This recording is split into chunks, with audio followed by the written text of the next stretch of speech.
Welcome to the Financial Planners South Africa podcast, a show dedicated to driving the positive evolution of financial advice, specifically in South Africa.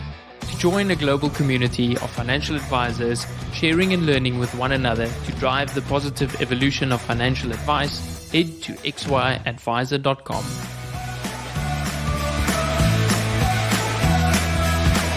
Portfolio Metrics is thrilled to bring you this podcast in support of our common passion, people, and the evolution of wealth management. Our global business links precision investment management to expert financial advice through partnerships and technology. Portfolio Metrics is an authorized financial services provider. AssetMap is a proud sponsor of this podcast. Are you looking for the next big thing in advisor technology? AssetMap is used by thousands of financial advisors to help create more meaningful conversations with clients. See for yourself how AssetMap is leading the next phase of financial advice delivery. Learn more at asset-map.com/Louis for a special listeners discount. This episode is proudly brought to you by Alan Gray. They say it's important to live for today. Although that might be true, we can't forget to plan for tomorrow. There's a lot of it left, after all. Alan Gray is an authorized financial services provider. Visit www.alangray.co.za to learn how we build long-term wealth for clients.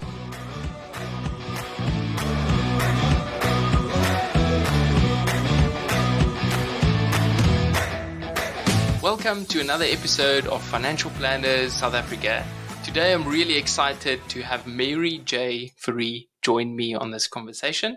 Mary is a professional coach. She's a registered financial planner. She's all over LinkedIn. She has a lot of opinions, and I think it's going to make for such a great conversation. Mary, thank you so much for joining us. Well, thank you for the invitation. It's lovely to be here talking about all these things I'm passionate about. Yeah, the human side of money and the coaching and a different way of delivering advice, I think is always something that resonates with me. But before we delve into that, Mary, can you give us a little bit of a background of, how you stumbled on the financial services industry or profession? Because I know you have a very interesting story and I'd love for you to share that with our audience. I love that you use the word stumble because I think that's an accurate way to describe my entry into it, and that it wasn't a traditional plan of, I finish high school and I go study this subject and then I knew I was going to do the next thing and the next thing. My story probably starts way back with my earliest experience as a child where money became something that I understood or knew about in my life. My father died when I was 5. And with the passing of a very important figure in my life, a lot of things in my life changed. So I grew up with a single parent mother and a school teacher, not necessarily very well paid, and I had a younger brother, and experienced being the older child in the family, an understanding of what was going on in the world, in our world. I mean, my world wasn't much bigger than my nuclear family at that time. So noticed the changes, cars being sold. I remember having Mnet for a while, and then that disappeared after a while as well. And just noticing how hard my mom worked and how busy she was trying to keep everything together and keep us going as a family during those early years of mine. Along that journey, I recognized that money didn't grow on trees. It wasn't just going to be thrown out of the ether and into my life. And that motivated me to figure out how to get it. I understood it was this thing that made the world go round and had an impact on my life. And so as a teenager, I was fortunate enough to get a job and pay my way through the fun side of being a teenager. All the cool things that teenagers want, clothing, outing, parties, as well as saving for some of the other things that my personality wanted, like a cool computer, being able to move out the house and be independent. And so I had quite a balanced relationship with money at that stage, and was quite proud of myself when the day after my matric final exam, I moved out the house with my newly acquired huge computer. I mean, computers were massive back then with those big CRT monitors that we had, into this bedroom of the shared apartment that I was sharing with this full-time job that I had had, for a couple of years already. So my journey continued where I thought I would work in retail, in clothing, for the rest of my life, because that's what I knew and that's what I was able to do. And one of my roommates was studying law, and he mentioned, showed me his UNISA books. He was doing a correspondence, and that it was possible to not go to university and study.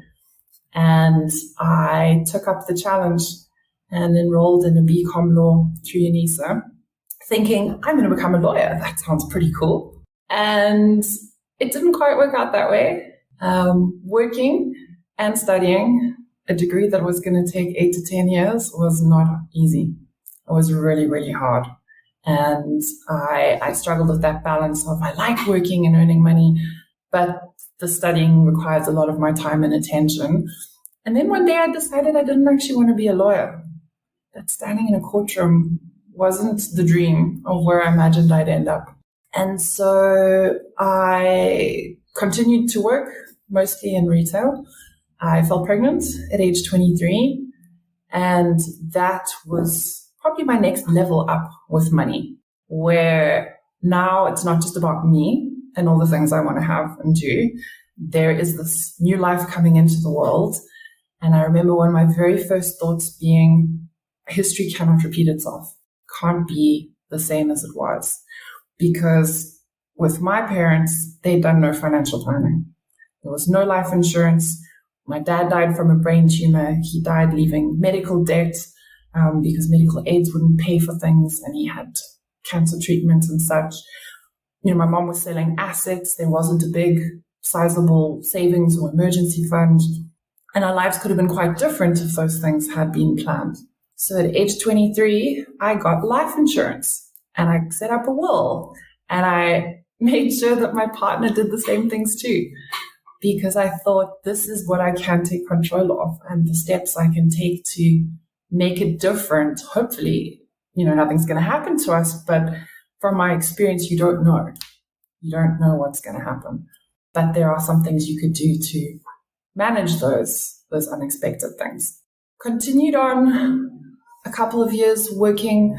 I got out of retail, moved into online gaming, which was very interesting. Not playing the games, but the back end of creating games. I worked in marketing and social media, and that was really, really interesting. The games were casino-based games.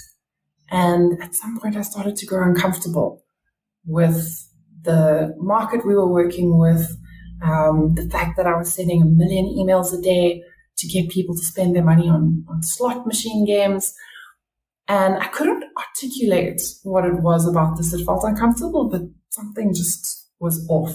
Sort of in parallel to that, I was going through my own experiences in my personal financial planning.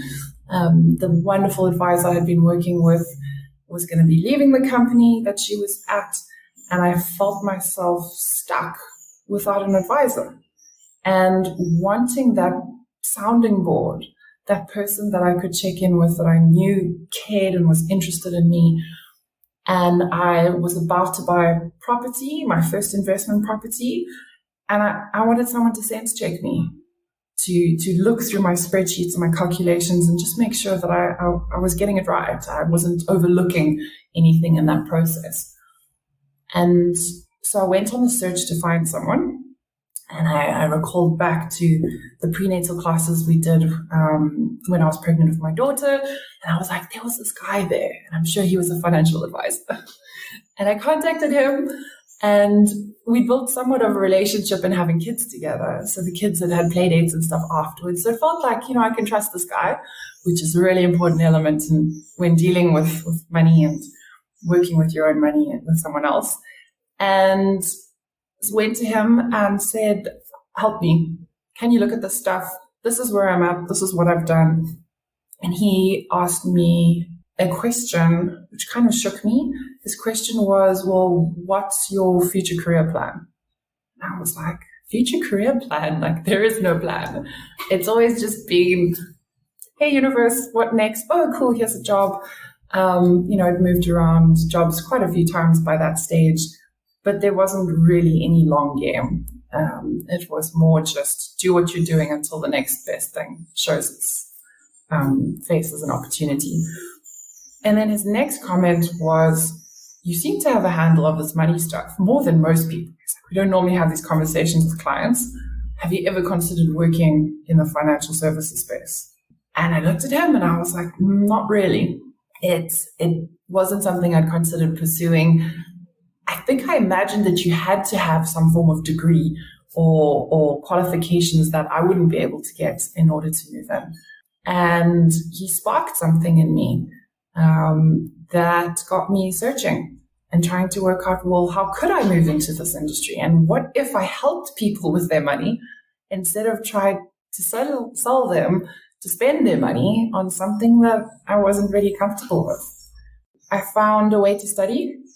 I found a way to do NQF certificates. So instead of creating another 8 to 10 year pathway of studying, I could break it up into manageable chunks and have something tangible that would allow me to work as I moved into the industry.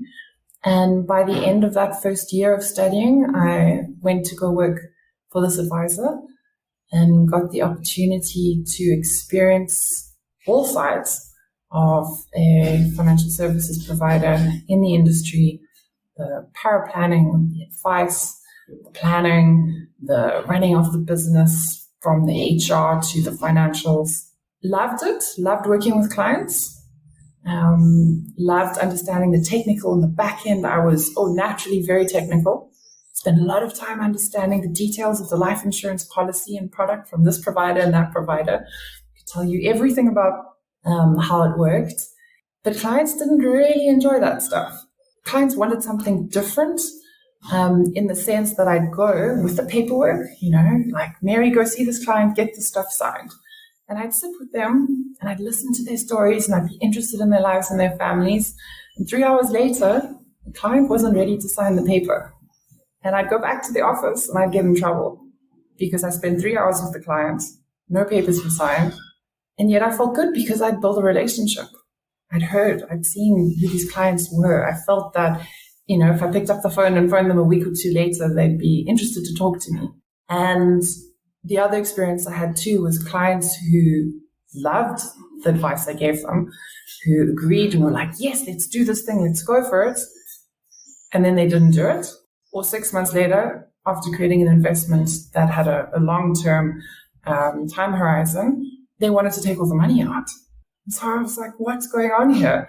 How do I do a good job at what's required to help people, to really help them with their money and with their lives and keep my boss happy at the same time?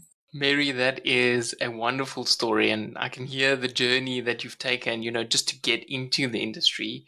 A couple of things that struck me is, that you were adulting really hard right out of school and super responsible, but you're very clear on your money stories and the things that have played up.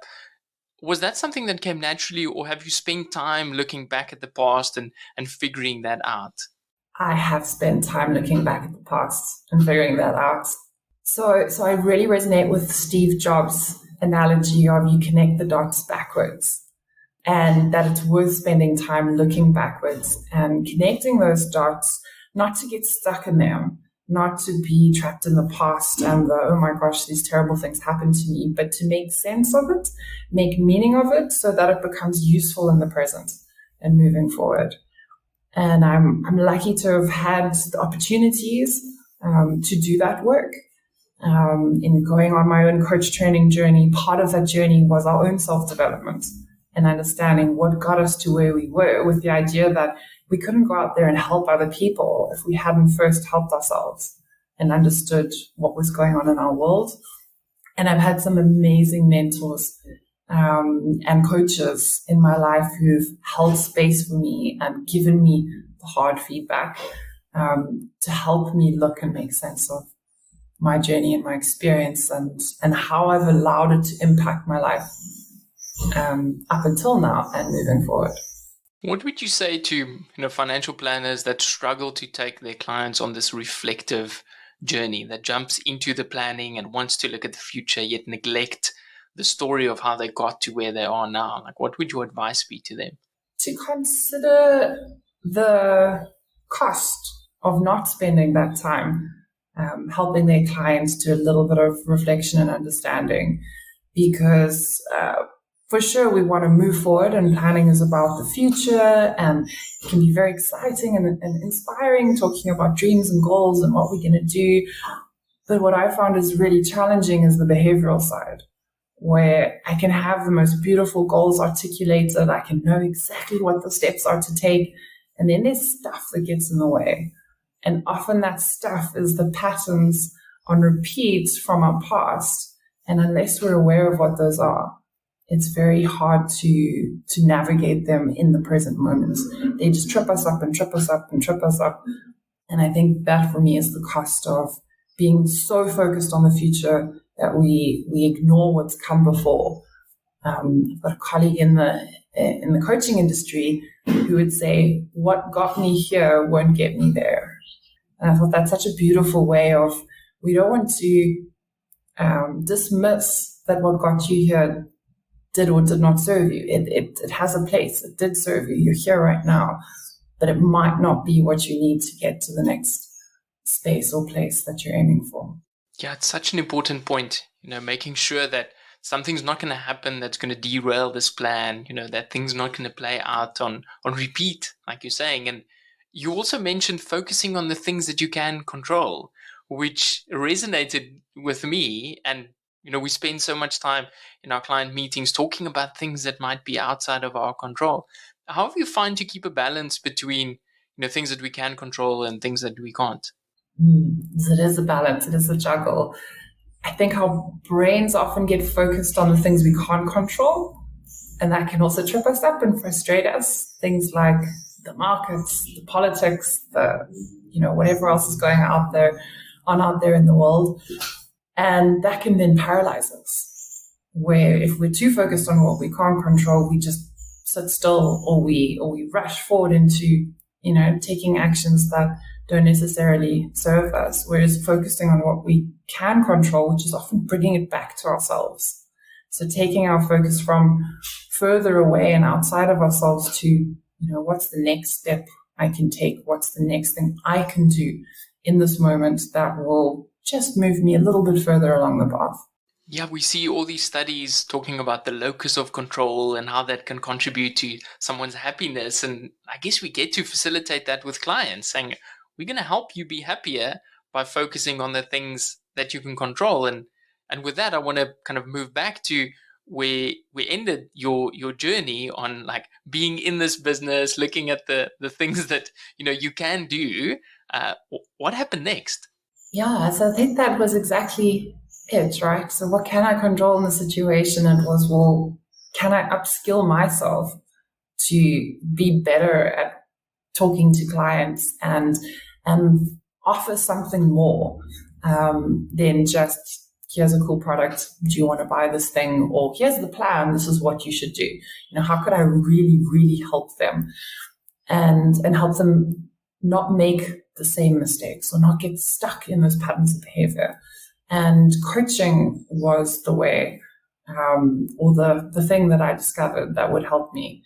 I'd been coached at the gaming company, and so I had experienced it. I'd considered studying it before, but it really made sense that this is something, this human side, that needs to come into the financial planning and financial advice space. So I went on a journey to study and learn how to be a coach. What are the skills I need to develop, which definitely, as we've discussed, involved going in and looking at myself and unpacking my own stuff and what had gotten me there. And that was a long journey. I did a course in Joburg. I live in Cape Town, so I did quite a bit of traveling. And initially it was about 6 or 7 months of travel, which I turned into a year of travel because I did my coaching course twice. I got to the end of the first course going, this is amazing. I've transformed so much. I see all this potential, but how do I now go and coach other people? I didn't feel confident yet to be able to really help them transform where they were at. By, I think, the second module of the second time, I came back and I was like, right, let's register businesses. I'm ready to go. Can we pause there for a second? Like, what was that thinking around saying, I'm going to do the same thing again? Like, how did you justify that in your mind? Because I can see this pattern of, almost trying to break down barriers and find creative ways around products and it's interesting, or obstacles. It's interesting to see how you got to, I'm going to do this again. Yeah. So there were two things happening there. On the one, there was still an unconscious pattern of mine playing out, which is not feeling good enough. And I need to keep learning. I need to keep adding to what I think or my ideas of what I can do before I can actually go into the world and do it. It helped me. It helped doing it a second time because the experience was different. So same content, different context, different people. And that was appealing as well. The first group I was in was a very small group who were mostly doing their coach training because they were interested in coaching as a developmental pathway for themselves. The second group I joined had more people from corporates who were focused on, I'm going to become a coach and I'm going to go out and make a business of it. So that context was also interesting in how it's impacted my journey and the focus and experience of each of those coach trainings. And it's fascinating because on my journey, I think every group experience I've been involved in, I've always been amazed at how the people who need to be in that room show up and are in that room to give you the experience you most need at that point in time. So I needed to unpack all that personal stuff first. And I was with a group of people who gave me the space to do that. And then as I started to come out of, okay, now I'm ready to focus on the professional and the business side, the next group of people just appeared that could help me do that. So it was a little bit of playing into my own stuff as well as the universe just providing the next stepping stone on my pathway forward. Wow. So it's not just, I'm going to watch this movie again and pick up on things that I missed. It was actually, what are the things outside that are supporting and happening at the same time and getting to a place where it feels right as opposed to just, oh, I passed the certification or I passed the exam. Mm-hmm. And if I now think and connect those dots backwards, what happened too is I built relationships with all those people and with that organization I did my coach training at. And I ended up working for that organization too, and training and learning how to train other coaches and becoming a mentor coach. And that has helped me get to the point where I'm at now, where I've started my own coach training school as well. So, if I had missed that second opportunity, I probably wouldn't be where I am today right now. Yeah, I'm sure they saw, hey, Mary is really committed. We have to find a way for her to be included in this business. Yeah. And I was so keen and so excited to, give it everything and give it all to really inspiring place and space to work in, coaching and people's minds, people's hearts. That coach training component is something that we see a lot in financial planners now. I've done a bit of coach training as well, and I know how much work goes into getting a PCC designation. For those that don't know, can you maybe share a little bit of, kind of what are the top line criteria and how much time do you actually spend getting there? So what's been really fascinating for me is to see the parallels between the coaching world and the financial services world. So what's familiar to us in financial planning is we've got the FPSB and the FPI that have created our designations there.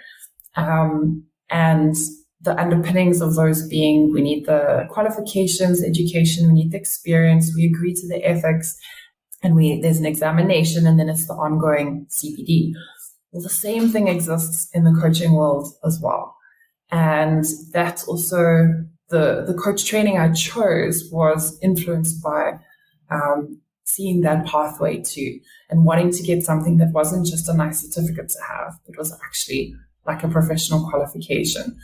So I picked a coach training that was aligned with the International Coach Federation, who are like the FPSB of financial planning in coaching. They've also got a local chapter in South Africa who are like the FPI.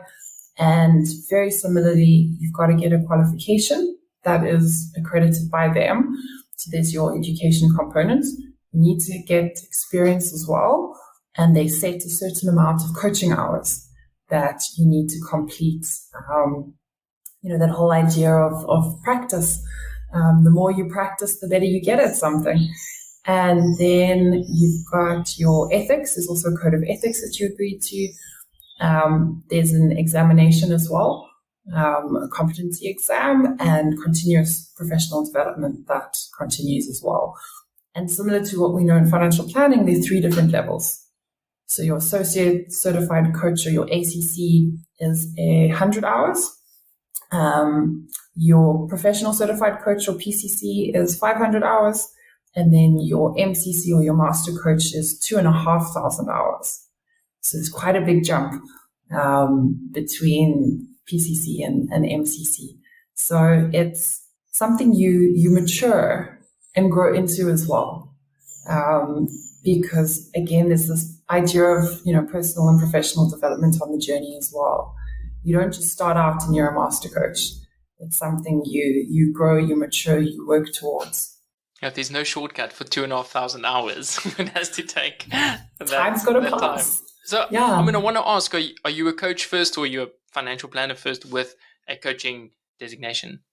That's such an interesting question, because I think I describe myself as having a coaching approach when I'm talking to people in financial services.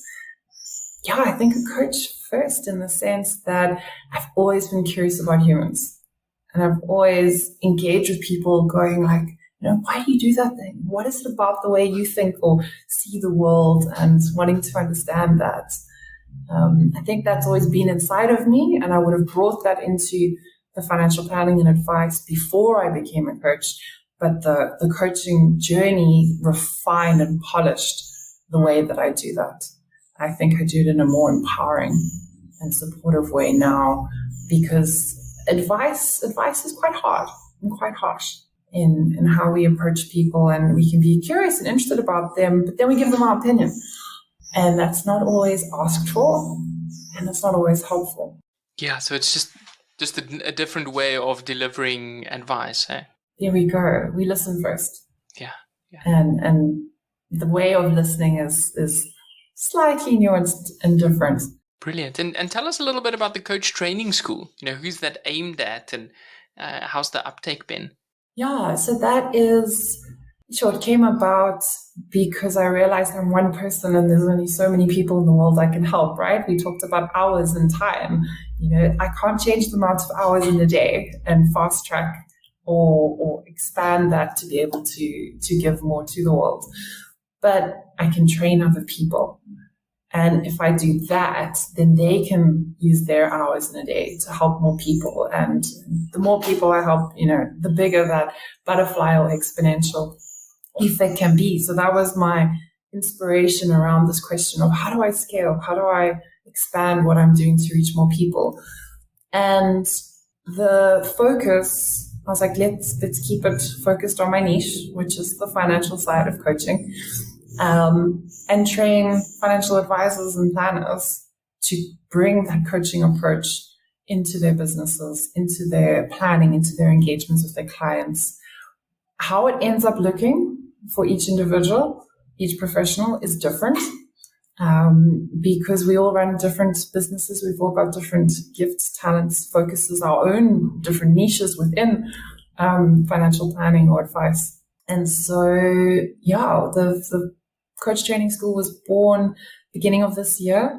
We actually registered it, I think, the day before Christmas last year, sitting on a Zoom call with my business partner, Nabil, setting it up ourselves and going, let's help transform and evolve this industry and bring what we know is so valuable, this human side and approach to engaging with our clients. That's wonderful to see how how many different providers there are now offering this, and it really is an important skill to any financial plan. And listening, it's just another tool in your toolbox so that you don't just default to only one way of delivering advice. I want to go back a little bit to your financial planning practice. Tell us a little bit, how do you work with clients? How do you charge? Because obviously a big chunk of this might not be linked to the products. And also, how's that going? Sure, it's been a journey. It's been just over 4 years now. So from the beginning, I decided I wanted to be fee-based. That was something I felt very passionate about. In fact, if we rewind even further behind, I was very fortunate and lucky to enter this industry on a salary. So I experienced the excitement of commission and sales and seeing it in the business and how it worked in the business. But I think the advantage I had was earning a salary and not needing to do that whole chasing to sell something. And that, I think, did inform my view that our earnings shouldn't be connected to the client's money, that it's much harder to help them with what they really, really need if there's going to be a financial impact on our world as well. And of course, we hope, that our business gets big enough that it's not a worry, but I do think there's a conflict there. And so from the beginning, I decided, let's, put that conflict out of the picture completely. I'm going to charge fees for the work that I do. I won't take commissions. I won't charge asset under management fees. I want it to be as transparent and give the client as much autonomy and empower them to make choices about their world, and empower myself to be able to give them advice or support them in making decisions that weren't conflicted or influenced by my own self. It's been tough. It's been really tough because it's much easier to charge commission and fees. It's tough looking at a policy that could give you 10, 20, 30,000 Rand in commission and put a zero and go, I'm not going to take that. But it feels so good sitting with clients and knowing that I can lower your premium on an insurance policy to start at a lower place, which means it's going to increase, more slowly over time, and it's going to save them money over their lifetime. There's something beautiful about having conversations with clients about the value I do add and the cost of those services, and having them question, if I pay this month, pay a retainer for your services, what do I actually get? What is this for? And it's not easy. I think that's one of the scariest parts of working in that space is you put your heart on the table, because it is about, you've got to do stuff for that. You're not just charging a client or taking a commission because, that's how it works. Yeah, Mary, you seem to have figured out ways to keep yourself accountable. I mean, you publish these figures publicly for people to see how much, the split is in your business, which is wonderful. Like, was that intentional? Like just saying, okay, I'm going to commit to this, and, knowing that this is public, it's going to make it easier to then scratch out the commission because I don't have to think about it every time? Or is there still an element of, do I need to decide every time? Or is that just now kind of ingrained? I think it's ingrained now. Initially, it was inspiration. Initially, it was that sense of like, I did it, I can do it. Because there were people who were skeptical. There were people at the beginning of my journey who were like, ooh, you're not going to survive. This can't be done. It's too hard. There were people who were really worried about me, who gave me advice and were like, you must charge it more, Mary. You can't charge, that little, otherwise you're not going to survive. So I think there was a healthy element of almost rebellion around, like, I'm going to prove that this is possible, not just to myself, but to the naysayers. And so being transparent and showing that change in split between what was invoiced and what was commission earned, and holding myself publicly accountable felt good. And it's, demonstrating that it's possible, because I think there are a lot of people that feel like it's not possible. And it will be harder if you're transitioning a business from, earning and working on commission and AUM. But if you just focus on shifting that split and shifting more towards the one side over time and measuring that change, that's all you need to do. It'll take time, but it's possible to notice that. Yeah, I want to highlight that piece that you said about the change. It's like helping your client go through change. It's change within your business, and you'll have people that doubt you and you'll have people that support you, but you get to make a decision. If you're wrong, you're the one that carries the responsibility, but if you're right, you're also the one that reaps the benefits. That's it. And I also feel that accountability is part of what coaching brings into the relationship as well. That idea that, what is the right thing to do? How are we going to measure what's right? How are we going to hold ourselves accountable to trying and experimenting and figuring things out? Not just pushing things under the carpet and ignoring it, or not having hard conversations if they need to be had. Yeah, so you're setting yourself up for success, saying, okay, this is a potential stumbling block that I'm removing by aligning the way that I charge for my advice. Yes. What are the other things you're doing to kind of set up that success that might come to mind? Well, I think also always trying to, so I iterate and I iterate and I iterate. I mean, where the business is now compared to where it started, it's changed and evolved over time in terms of the services we offer and how we package those. So it's always an experiment. You never know.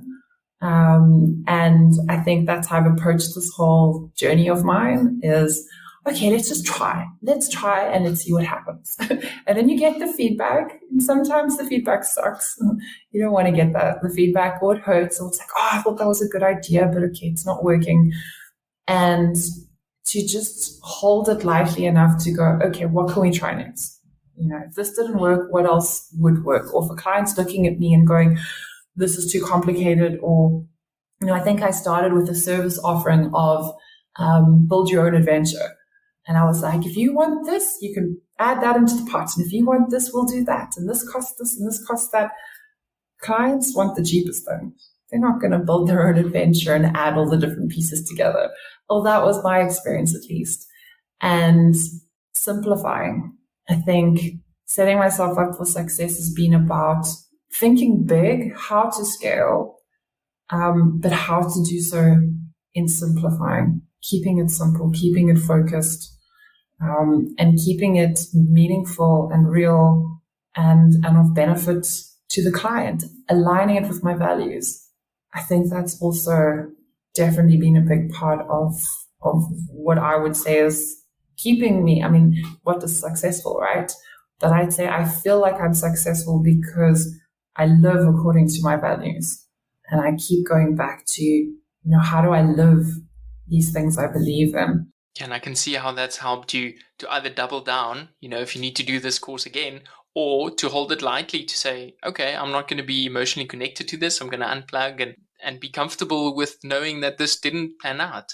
It's almost, just staring potential fear in the face and saying, I'm going to come for you. And if it doesn't work out, that's also okay. And there've been hard moments. I've needed to let go of people along the journey and go, okay, this doesn't feel okay. This isn't aligned with values. It's not working, and that's okay. Reshift focus, have those little one-on-ones with myself. The existential crises. How do I do this? What am I doing? How do I live this vision and purpose I believe I have? I think every entrepreneur goes through those cycles of, should I just go work for someone again? Won't it be easier? And then, taking that step back out of the emotion and looking at it logically and going, well, it's not easier. And in fact, the world has proved to us that it's not more secure either. And if I go back to my heart, which is the emotion, but the purpose side of it, how do I live that working for someone else when I do feel so called and passionate about creating and furthering this vision of what's possible? Yeah, thank you for highlighting that, because it's not an easy journey. And so part of these discussions is just to highlight, that it is normal to feel that you want to give up or you want to do something else. But the real growth often comes from just pushing through to that if you're on the right track. Mm. Mary, you shared some elements of a business 2.0 and a new addition to your family about change and transitions. And I want to touch a little bit on how you rethink, because there's this theme of just, challenging the way things we've always done it. And so what do you see the future of financial planning and coaching, in the way that you're doing things? I mean, gosh, there's the industry in the world. And then there's myself and where I see my business going. I do think, and I'm loving watching more and more advisors and planners and people in financial services, in fact, the big insurers, look at the human side, look at the behavioral side, go, hold on, we have a whole human in front of us. They're more than just logic and numbers. They want more than that from us. And we're more than that too. And how do we connect and integrate and, give more to help them with more and to get down to what's meaningful. What creates a sense of fulfillment and contentment in life. One of the challenges of how things have evolved is that, and it ties in with the word more, which I felt I was saying a lot, is that there's a lot expected of us, and we take on a lot more in pursuing this path of, I'm going to have my financial qualifications, I'm going to have my coaching qualifications, I'm going to integrate this business with all these offerings.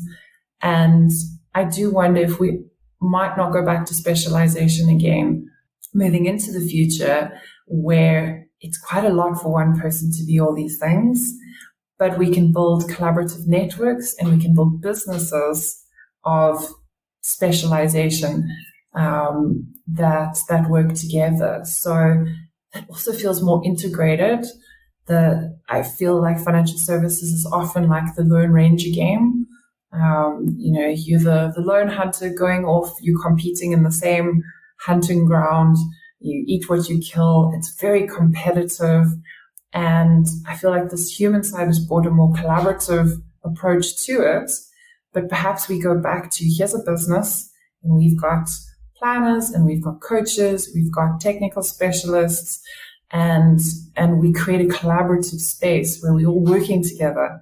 It's not about, I own this client and that relationship is exclusively mine, but we build businesses that have value as well, and businesses that give value. And there are more relationships and more collaboration in that space.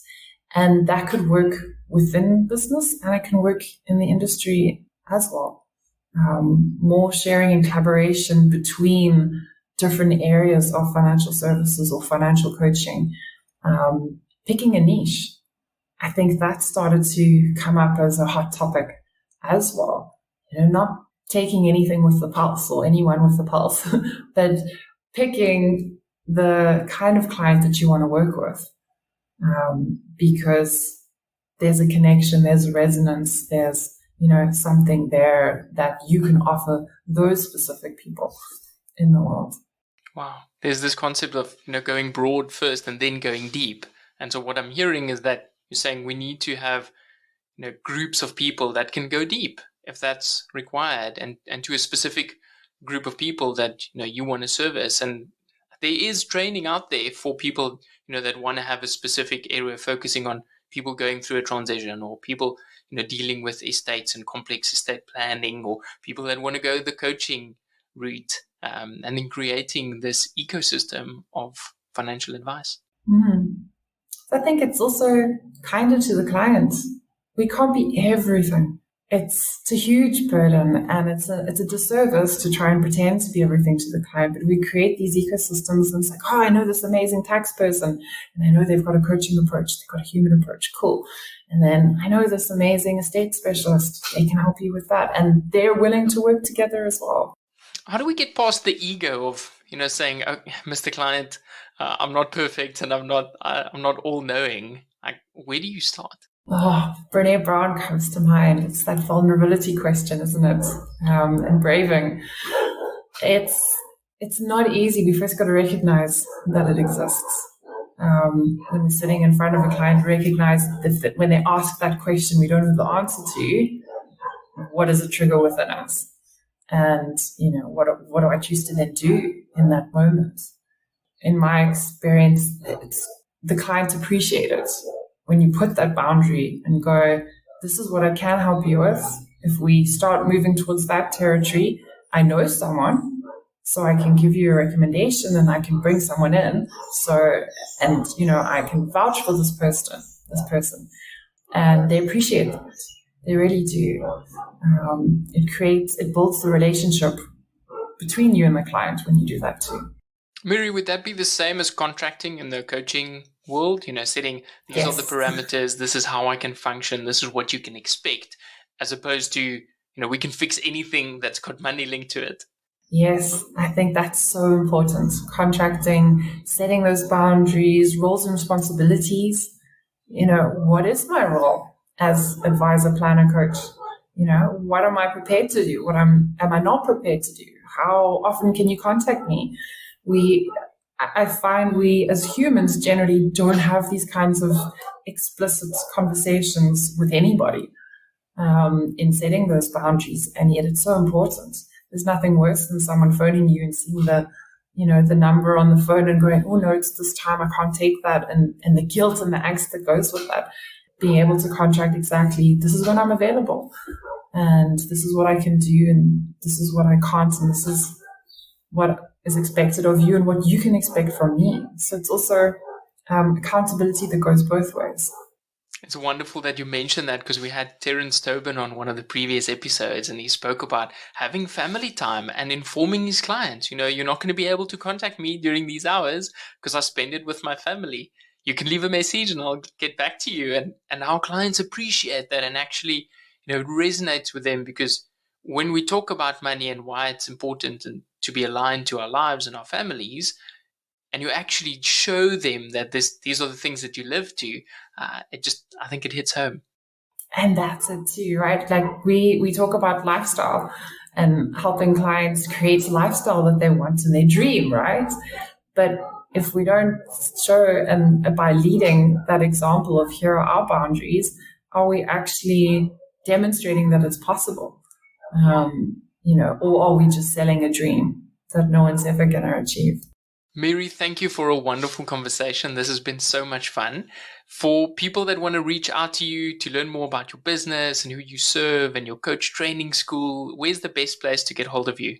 maryjfourie.com is my website, and that's the central place that will take you in whichever direction you're most curious about, whether it's coach financial planning as a service through my journey to freedom, or how to become a financial coach, which is through the Money Talks Development School.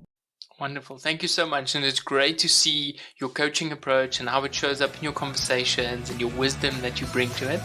May you have a lot of success in your endeavors. Thank you. Thank you for having me here and indulging me in exploring all the things I love. It's been great.